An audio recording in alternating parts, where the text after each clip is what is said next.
Kwa majina anaitwa Osborn Pais, ni mkurugenzi msaidizi wa ufuatiliaji na uzingatiwaji wa huduma za msaada wa kisheria kutoka Wizara ya Katiba na Sheria. Tuko katika viwanja vya Dole, Zanzibar. Tunaendelea na maandalizi ya uzinduzi wa kampeni ya huduma za msaada wa kisheria ya Mama Samia awamu ya pili.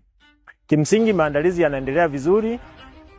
Kama mnavyoona hapa viwanjani, vifaa vimeshaanza kuwekwa kwa ajili ya maandalizi ya uzinduzi, na uzinduzi wenyewe tunategemea kwamba utafanyika tarehe 20 mwezi Juni mwaka 2026 ambayo itakuwa ni Jumamosi.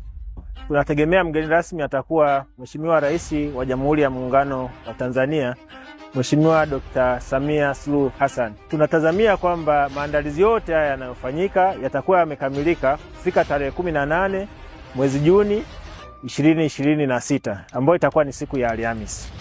Kwa hiyo tunawaalikeni nyote muweze kufika kwa ajili ya kushuhudia tukio la uzinduzi, lakini pia na huduma ambazo zitaendelea kutolewa baada ya uzinduzi kwa muda wa siku 15.